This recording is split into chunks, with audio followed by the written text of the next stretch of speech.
Hello fellow cinephiles, welcome back.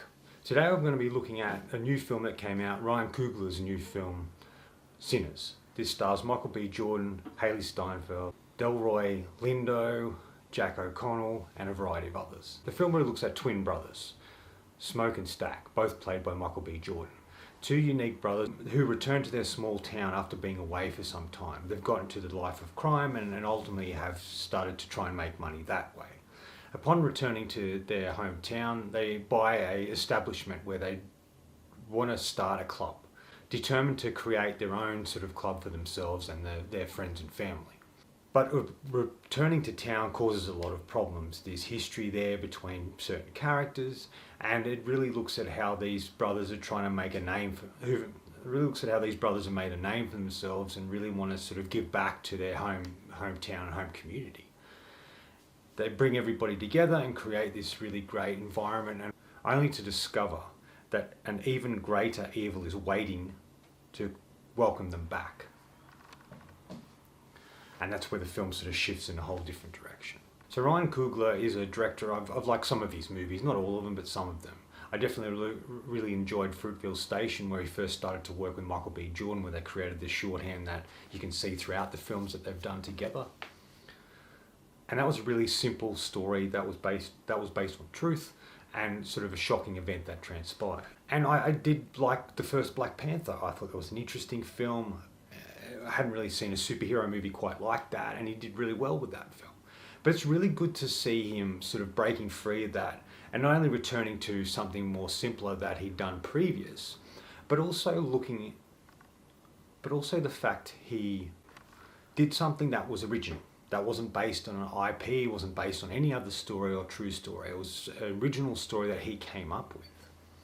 And he's one of the very few directors to come out of the MCU and deliver not only a great film, but probably the best film of his career so far. I think Sinners is a fantastic movie. There's a lot going on in it, there's a lot happening, there's a lot of different characters and storylines.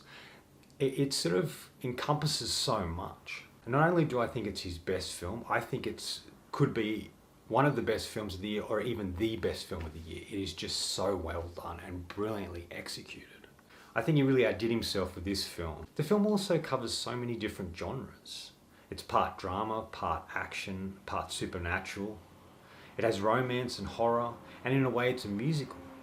It's something that encompasses so many things that you wouldn't usually think work, but they do flow together and cohesively connect in this movie to an extraordinary extent, and it's so brilliant, and it shows not only a great film but a great filmmaker who knew exactly what he wanted to do, and he executed the way he really wanted to, and it's really well crafted movie. It juggles all of these things in a cohesive way without either one of those genres ideas sort of outshadowing anything else. It just all connects together. It just flows in a beautiful way.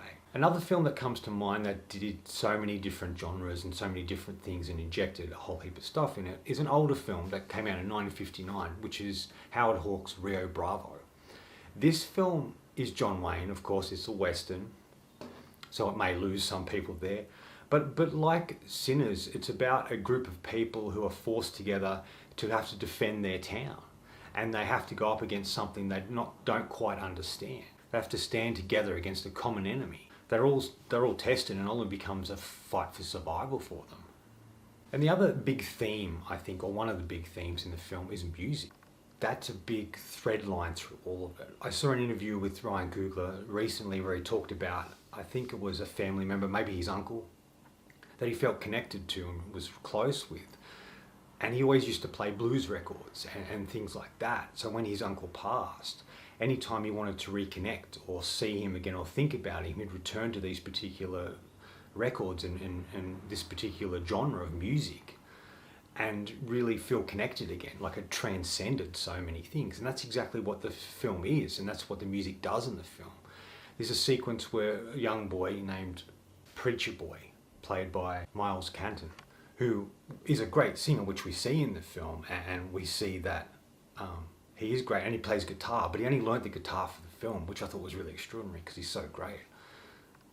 Yeah, so Preacher Boy sort of he plays such beautiful music with his guitar that it transcends past and present and future, and it really cultivates all of this sort of music in the film. And there's one particular sequence that really shows that, where we sort of move around this sort of bar and we see that, you know, all these different types of music happening, stuff from the past, you know, with old school music, from the present and from the future, and it goes through rap, and it goes through a whole heap of different sort of music aspects, and it's so well done and crafted that apparently they only did it, it only took them one day to do. It's an extraordinary scene. But that's sort of the scene that sort of shows you the importance of music, or how important the music will be throughout the movie. There are sequences without music and are very effective, but it's the music that is the thread line through the whole movie and connects everything and everyone, and even connects us as audience members to the story and what's unfolding in front of us. Because as it says in the film, talks about how music can pierce the veil between present, the past and the future. The music is the glue that holds the whole thing together. Besides the music, it's beautifully shot, some really wonderful shots and uses of camera. There are sequences where particular characters are talking in the background, sort of shifts and changes, or when like Preacher Boy's playing the guitar, and how just everything sort of fades into this perfect sort of thing, and things going on in the background, and the importance of that. To me, each shot really tells a different story, you know what I mean? Like, Coogler talked about how this film was really, he made it like a song, and it kind of has that. It has some different moments in it, and peaks and valleys, and surprising and shocking and really creative things in it, and it just feels like that in such a great way. I think Coogler captures the 1930s with film set in a beautiful way. He captures the era wonderfully. And you can tell that by the costumes, the town, the feel of the whole film really feels like the era, and he really captures that beautifully. All the acting is great.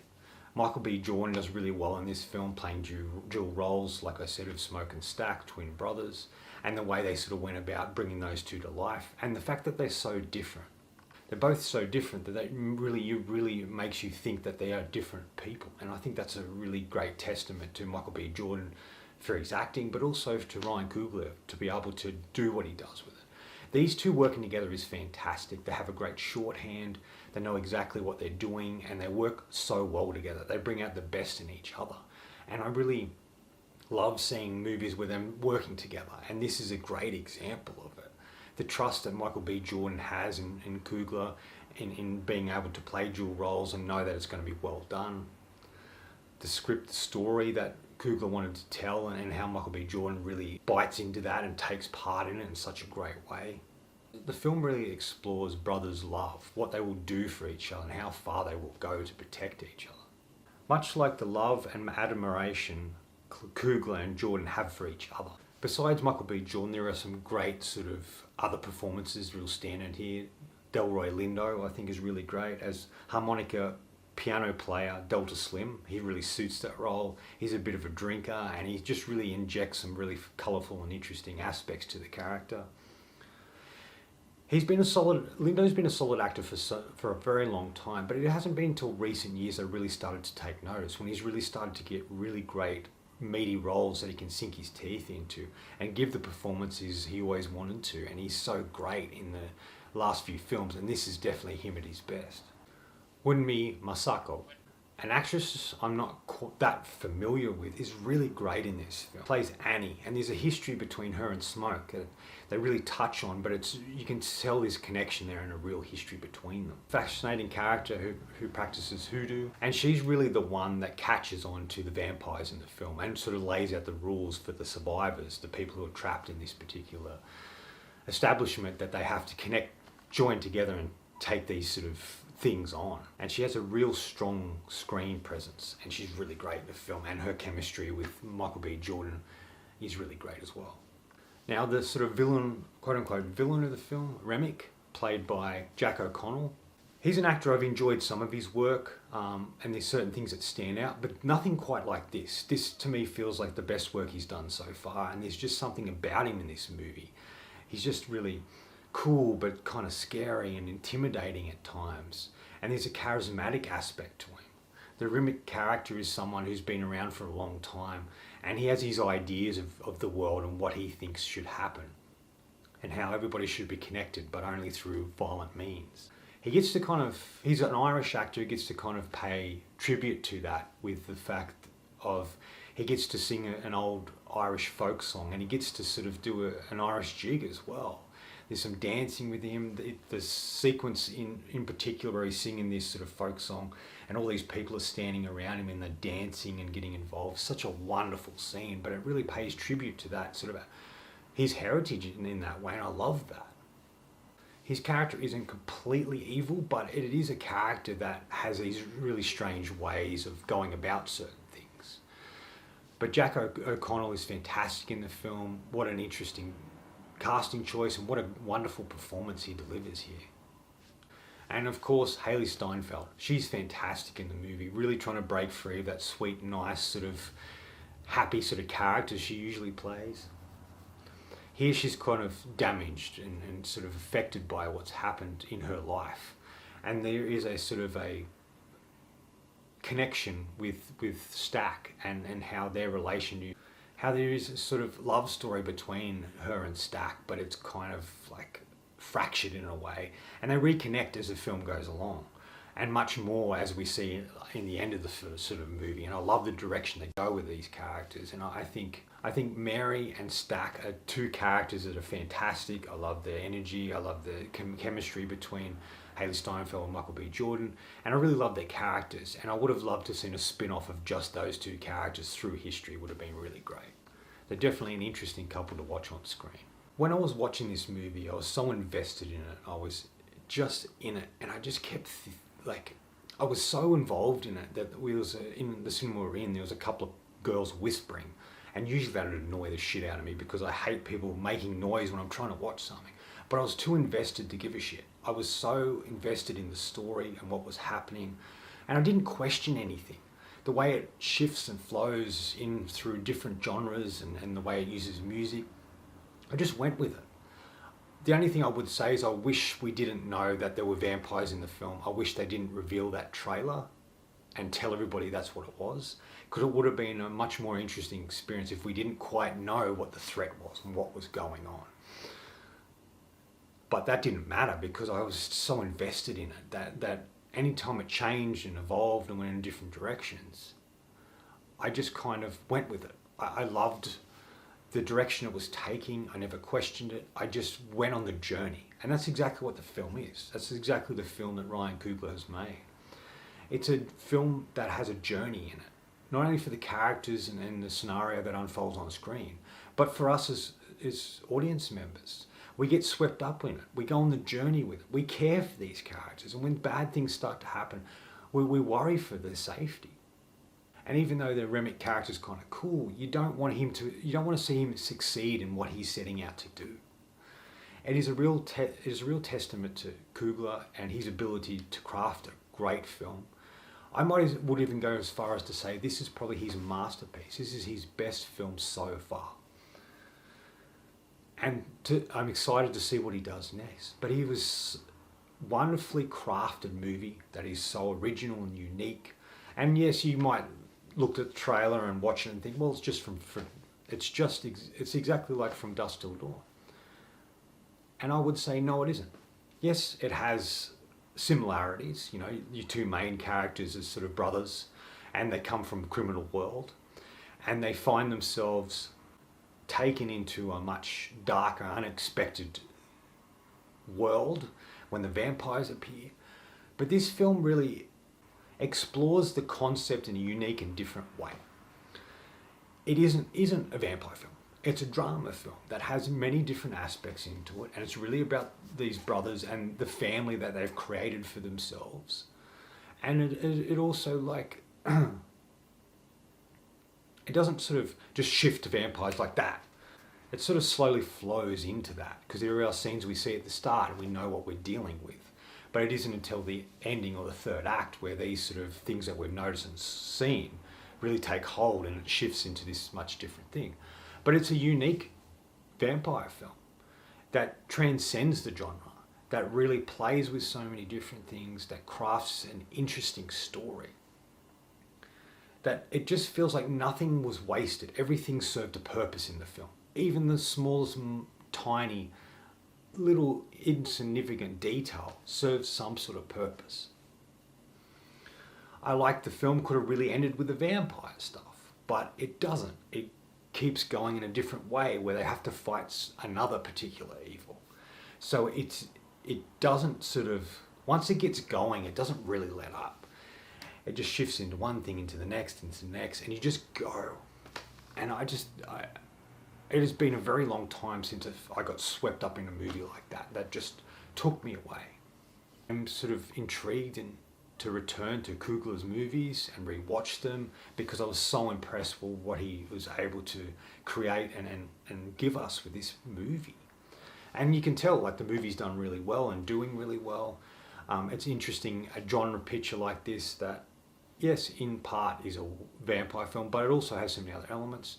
This is a film I could see nominated for the Oscars. I don't think it will be, but I can see how this film could be, because it just plays with the genre and it doesn't make a horror film, even though there is horror elements into it and it is very gory at certain aspects.